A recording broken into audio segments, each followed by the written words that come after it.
Normalmente, nós nos apaixonamos pela persona, pela máscara, pelo que a pessoa aparenta. E é muito comum dizermos, decepcionei-me com fulano, ou com Beltrano, com o parceiro, com o esposo, a mulher. Sempre decepcionamos-nos com os outros, quando deveríamos, decepcionei-me com a imagem que eu fiz de fulano, com essa máscara que nós apresentamos, que é uma necessidade, a persona, que era uma máscara que os atores gregos usavam nas representações do teatro. E todos nós temos essa máscara. Desde que não temos o self, não conseguimos ser o que gostaríamos, nós afivelamos uma aparência que é muito positivo.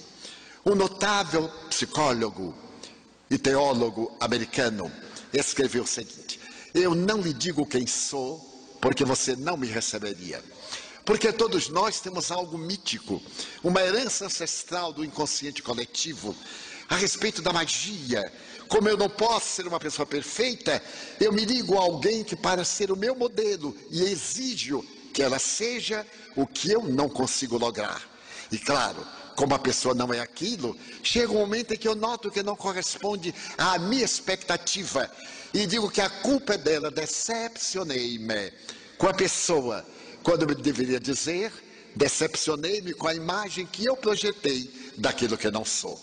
Então a proposta de Jesus é psicológica, porque eu descubro o que me falta, então eu dou direito ao meu próximo de também ter essa falta, e aí eu passo até a amá-lo, com um pouco de esforço, a compreendê-lo, a amá-lo, e por efeito eu amo Deus, porque eu não posso dizer que eu amo Deus. Alguém perguntou-me, Divaldo, você ama Deus? Eu digo pelas consequências. Como eu não consigo conceber Deus, eu não posso amar algo que eu não consigo. E Jesus foi quem disse: se vós não amais ao que vedes, como amareis a meu Pai, a quem nunca vistes? Mas eu amo a Deus porque eu vejo a sua obra, como está muito bem exarado no livro dos Espíritos. Que prova se tem da existência de Deus? E os Espíritos responderam: no axioma que aplicais às vossas ciências, todo efeito provém de uma causa, logo, tudo aquilo que não foi feito pelo homem, por Deus foi feito. E realmente, se nós numa noite tranquila de inverno, em um lugar sem luz artificial, olharmos para os céus, diremos: eu vejo milhões de estrelas, e nos equivocamos, porque somente são visíveis a olho nu cerca de 5.000, isto é, 2.500, porque as outras 2.500 estão do outro lado. Quem duvidar pode contar hoje à noite. Quando nós usamos um binóculo, conseguimos ver até aproximadamente cerca de 25.000. Se usarmos um telescópio doméstico, veremos 150.000. Mas se formos ao telescópio de Monte Palomar, na Califórnia, poderemos ver 30 milhões. E se abrirmos o Google na internet e olharmos esse notável aparelho astronômico que está fora do nosso planeta, poderemos ver aproximadamente 200 bilhões de estrelas apenas em nossa galáxia. E sabendo que existem aproximadamente 100 milhões de galáxias e sextilhões de estrelas, nós nos curvamos e de imediato algo acontece dentro de nós, porque sai dessa grandeza um autoexame. Se movimentarmos a língua na intimidade da boca, notaremos que a nossa língua tem 5.000 corpúsculos para o paladar.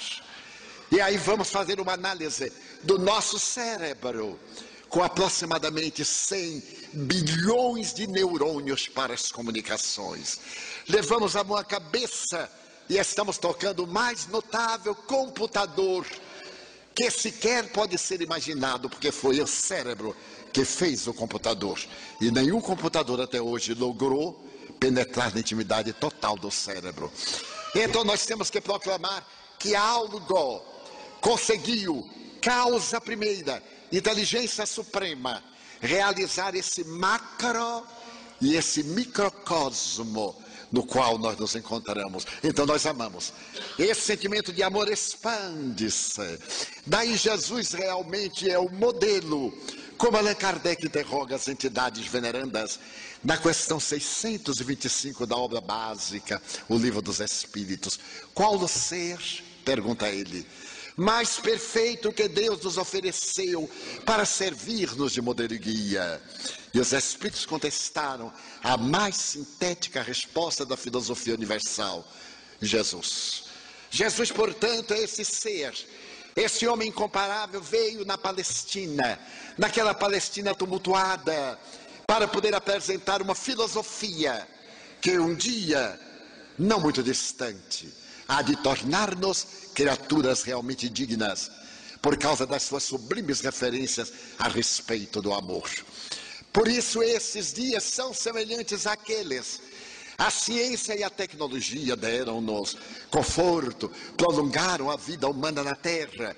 Eu tenho 87 anos de lucidez, de autossuficiência. Muito difícil no passado de chegar-se a este nível. Hoje, a idade provecta na Terra é muito grande. Está quase igualando-se à da juventude. Mas do ponto de vista moral, o que nós acompanhamos, a barbárie, a excentricidade, o tormento através da libido, a drogadição, o individualismo, o consumismo. Somos pessoas atormentadas pela posse, porque nos esquecemos de trabalhar os metais do psíquico que somos, para sermos realmente filhos de Deus. Vê então a doutrina espírita, porque Jesus percebeu que a sua mensagem não encontraria ressonância na mentalidade da época. Como entender, por exemplo, a reencarnação? É necessário nascer da água, disse ele ao doutor da lei. E a humanidade vai mais tarde interpretar isso como sendo a prática ritual de João o Batista, que às margens do Jordão simbolicamente purificava a pessoa pecadora, aspergindo água, fazendo-a mergulhar na água, dando-lhe um novo nome, mudando-lhe a personalidade. Então nasce o batismo, como sendo nascer da água. Mas será que é isto? Nós hoje sabemos, graças à embriogenia, à embriologia, à biologia, que a primeira forma de vida está no espermatozoide, uma gotícula de água gelatinosa. Está no óvulo, outra gotícula de água gelatinosa. Quando o espermatozoide se funde nesse óvulo nidado, perde a cauda, a primeira célula. Essa célula básica irá aninhar-se no útero para absorver o líquido amniótico, água. E então, lentamente, através da mitose, essa célula única vai ter uma fatalidade biológica, vai transformar-se em 100 trilhões de células, em um arquipélago de uma beleza incomparável, que a mim, como a muitos, nos fascina. Como é que o neuroblasto, a primeira célula, pode multiplicar-se no marfim do dente, na unha, nas células delicadas hepáticas, dos pulmões, dos olhos? Como é que eu, plantando cana ou manga, eu posso colher jaca e outras coisas diferentes? É uma fatalidade biológica. Mas por que fatalidade? Porque algo, qualquer coisa que nos transcende, estabeleceu. E isso se repete desde a primeira fecundação até a última fecundação. Então nós vamos ver que nascer da água é reencarnar-se. Porque quando nós saímos do útero e passamos a ter a vida na direção do ser adulto, nós somos 68% água, 31% sais minerais e 1% substância desconhecida. Então nascer da água é reencarnar-se. Era necessário que as ciências da biologia evoluíssem para a embriologia, para a embriogenia, para a genética, para poder entender a palavra de Jesus. Vem o Espiritismo para dizer que através das sucessivas reencarnações nós nos vamos aprimorando. O ser interno, que é o fascículo de luz do amor de Deus, o Deus interno nosso da tradição esotérica, tem toda a essência do universo e que nós deveríamos desenvolvê-la através do exercício do amor, pela oração, pela ação, pela prática do bem, pelo exercício da nossa transformação moral para melhor sempre e incessantemente. Então o Espiritismo veio interpretar as lições transcendentais de Jesus. Quando vemos o mestre de Nazaré atravessar um cemitério do outro lado do mar, na região da Decápolis, as 10 cidades gregas, e de um túmulo aberto levanta-se um homem desvairado e grita: que tens tu contra nós, Jesus de Nazaré? Aquele homem desvairado nunca tinha visto o homem de Nazaré e interroga, e Jesus lhe pergunta: quem és tu? Nós, notem a mudança agora para o plural, nós somos legião, porque somos muito aqueles que estamos neste corpo. Não nos mandes as hienas aos lugares de sofrimento e purgação. E Jesus diz: legião, em nome de meu Pai, eu te ordeno, sai dele. E aquele homem que tinha tido seu nome riscado do livro dos vivos, porque era um psicopata, tem uma crise convulsiva, à semelhança da epilepsia, recobra a saúde mental e corre até a cidade de Gadara para dizer que aquele estranho libertou das forças ultrizes que o enjaulavam na obsessão profunda. Dirá Allan Kardec, 19 séculos depois, nos sanatórios psiquiátricos, um grande número de pacientes não é constituído de loucos, senão de obsidiados, de pessoas que são vítimas da interferência de espíritos em nossas vidas. E ele mesmo interfere os espíritos em nossas vidas, e os espíritos redarguem mais do que imaginais, a ponto de sermos nós quem os controlamos. É que vale dizer que somos quase marionetas. Através da nossa vinculação com o bem, somos orientados por espíritos bons. A nossa vinculação com as vilezas e torpezas, com a doblez do nosso caráter, somos inspirados por espíritos semelhantes. A depender, portanto, da nossa conduta, a nossa saúde mental, a nossa saúde emocional, a nossa saúde física. Porque da mesma forma que somatizamos os problemas emocionais em transtorno de comportamento, nós somatizamos a alegria de viver, as percepções do mundo transcendental em saúde, em bem-estar, em alegria. Porque nós somos filhos de Deus. E essa particularidade é fascinante. Desde quando eu comecei a raciocinar, fui católico, fui sacristão. Fascinava-me saber que eu era filho de Deus. Mas mais tarde, depois do terremoto na cidade do México, eu lá estive um período com uma problemática cardíaca muito séria. Contaminei-me com o vírus que estava na poeira em torno da cidade. Mas tinha uma série de conferências. E os amigos, quando me receberam no aeroporto, viram-me tão pálido, tão resfriado, e agora com essa virose, que resolveram levar-me ao hospital. Eu me recusei. E disse para eles que eu conhecia meu organismo. Eu necessitava de um pouco de repouso. Eles queriam suspender as conferências, eu de maneira nenhuma concordei. E por fim, quando eu cheguei ao hotel, fui orar. A benfeitora espiritual Joana de Anjos apareceu e disse-me: meu filho, nós tivemos uma existência aqui no México. E eu gostaria de escrever um livro nos 5 dias que você vai passar. Eu disse: mas minha irmã, eu estou muito doente. Como é que eu vou escrever? Eu tenho 5 conferências. Terei viagens. Pela madrugada, meu filho. Eu digo: meu Deus, esse espírito quer que eu morra. Não é possível. Porque com tanto problema pela madrugada, na hora de dormir. Mas como eu sempre entrego as coisas à divindade, faço a minha parte. E o que eu não posso fazer, a divindade me ajuda. E a todos nós. Então eu fui atendendo as conferências, fui psicografando. E no último dia, eu havia terminado um pequeno livro que ela intitulou como Filho de Deus. Só então eu fui ler o livro. Ela deu prefácio. E eram 5 da manhã.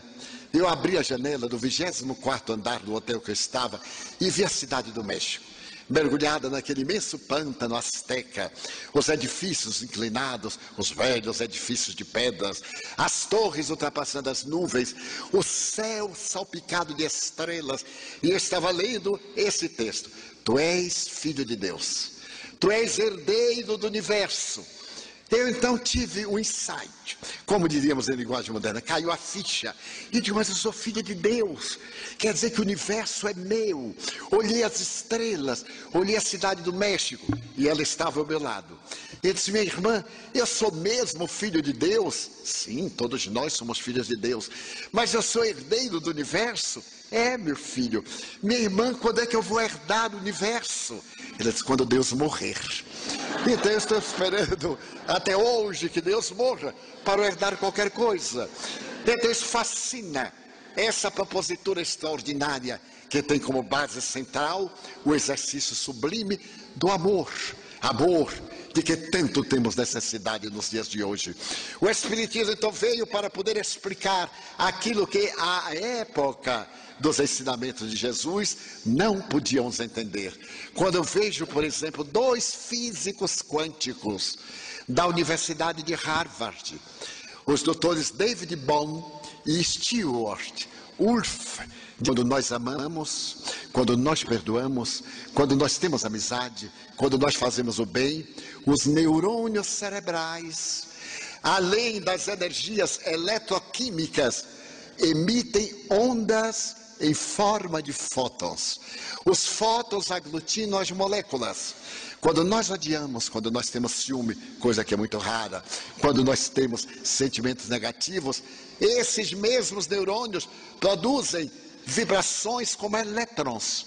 Esses elétrons destroem a harmonia atômica e nós fazemos distúrbios. E eles não têm nada a ver com religião.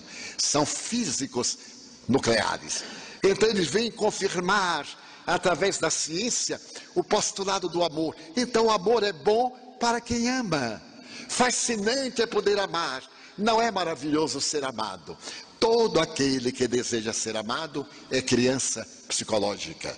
Mas quando nós amamos, nós atingimos a grande maturidade. Por isso, o Espírito de verdade nos anunciou: Espíritas, amai. Este é o primeiro mandamento. E instruí-vos, porque através da instrução, foi a palavra muito bem colocada, nós vamos encontrar a educação, educação dos hábitos. A instrução nos esclarece, evita a paixão, o fanatismo, evita os partidarismos, as pequenezes do ego. Através de uma instrução esclarecida e de uma educação bem estabelecida, nós podemos mudar o mundo. Arquimedes pediu apenas uma alavanca para mover a terra do lugar. Nós pedimos a educação formal para a infância. Pedimos a educação doméstica, a educação através dos exemplos, das autoridades, daqueles que são os líderes das massas, daqueles que informam nestes dias pré-eleitorais que vão mudar o mundo. Deveriam primeiro mudar o caráter para melhor, e o mundo se mudaria. Não é um conceito meu, é o conceito de uma nobre teosofista. Ela diz o seguinte: quando alguém cai, a humanidade cai com ele. Para mim é uma frase pessimista. Eu diria, quando alguém se levanta, a humanidade levanta-se com ele. Então estamos num momento histórico em que Jesus volta. Quando o Evangelho segundo o Espiritismo foi apresentado à cultura francesa e mundial há exatos 150 anos.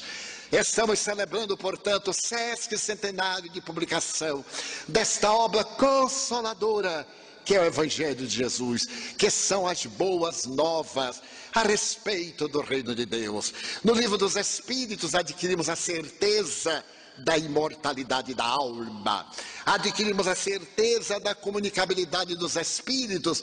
Em o livro dos médiuns, a certeza da pluralidade dos mundos habitados, das duas obras. Mas no Evangelho nós vamos adquirir a ética moral. Allan Kardec não se preocupou com a tradição de natureza teológica, se preocupou com a parte moral. Aquilo que Jesus viveu exemplificou para nós a lição de entrega ao máximo, no perdão total que ele brada da cruz um pouco antes de falecer na matéria. Então nós estamos vivendo dias de grande necessidade de fazer uma viagem de introspecção. Estamos cansados de viajar para fora. E quando viajamos para fora, nós encontramos a nossa imagem refletida lá fora. Pessoas me dizem, estou com muito problema, eu vou fazer uma viagem. E eu digo sorrindo, e vai levar o problema com você. Aonde você for, você se leva. Mas o que eu faço? Resolva primeiro o problema, aqui, aonde o problema está. Porque se você viajar, será encantador. E para poder fugir do problema, vai tomar um uísque, uma vodka, quando não uma coisa pior. Porque você não teve a coragem de viajar para dentro. Viajar para fora é fácil, mas viajar para dentro, o autoexame, ter a coragem de pedir perdão pelos erros que perpetrou o indivíduo, mas pedir-se perdão, perdoar-se também. Na lição do amor, o auto-perdão tem uma vigência muito grande. Há poucos dias disse uma senhora entre lágrimas, eu não consigo perdoar-me.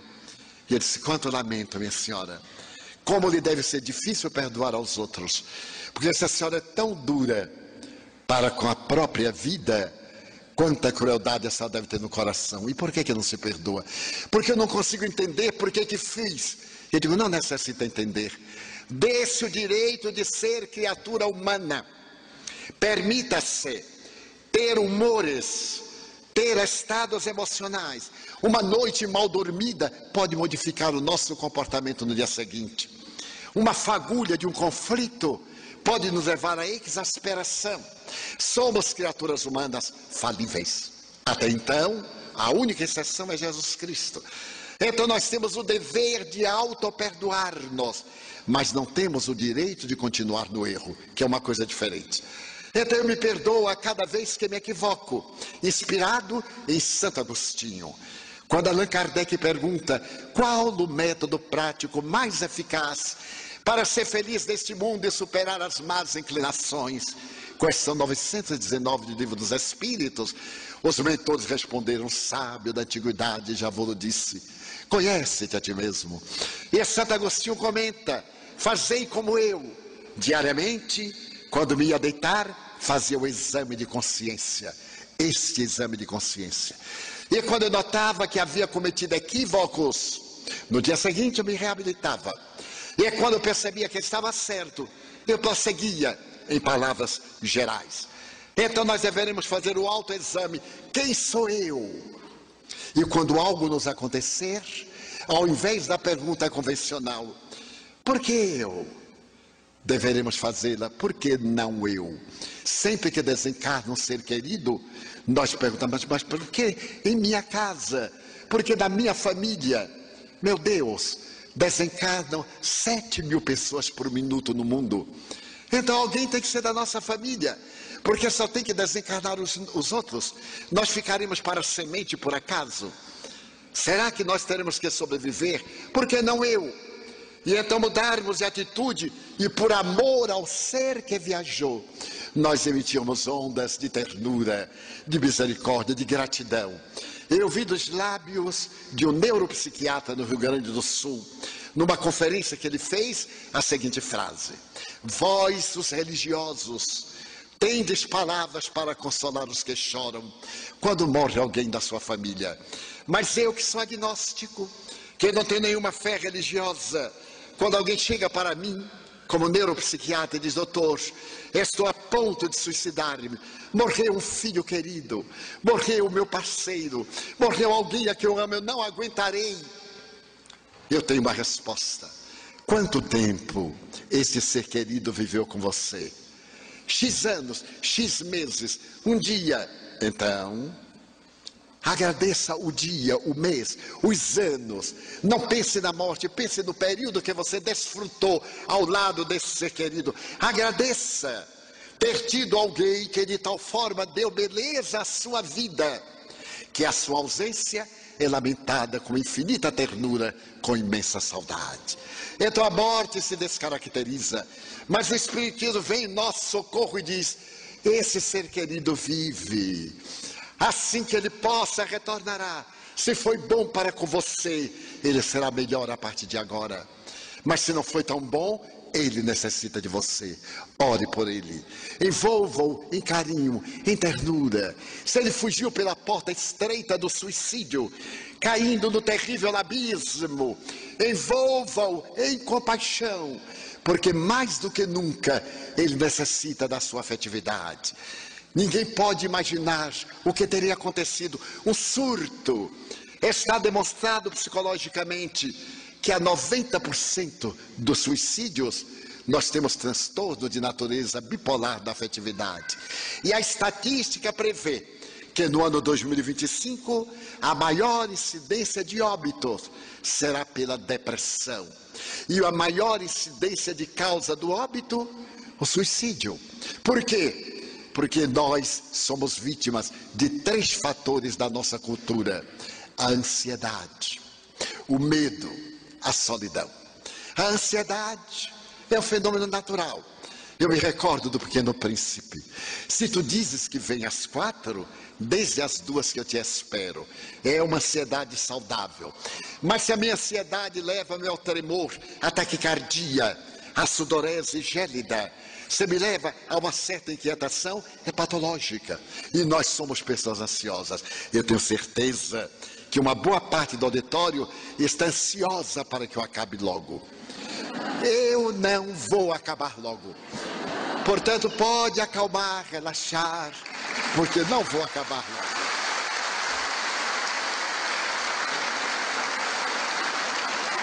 Então, a nossa ansiedade é para estar em todos os lugares simultaneamente. Agora, com o WhatsApp, eu recordo-me que durante o campeonato mundial de futebol, eu me encontrava nos Balcãs. E eu estava com uma família muito boa, gentil.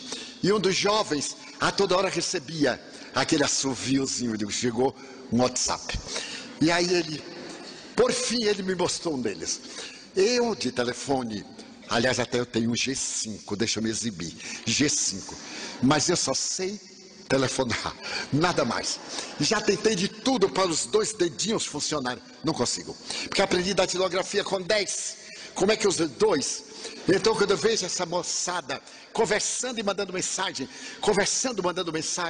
ouvindo rádio, tocando viola com os pés, fazendo 20 coisas, ansiedade, que é natural, eu fico com inveja. E o povo diz: mas Divaldo, você está na idade privilegiada, na melhor idade. Que saudade eu tenho da pior idade dos 40 anos. Pois bem, então, nesse dia, o meu amigo gargalhava.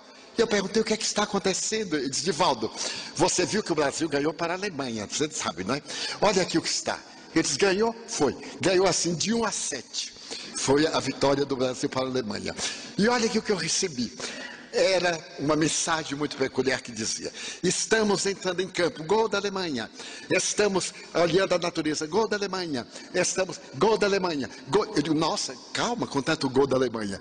Era exatamente essa ansiedade. E meu amigo saía de um para outro. Olha, você me empresta esse telefone?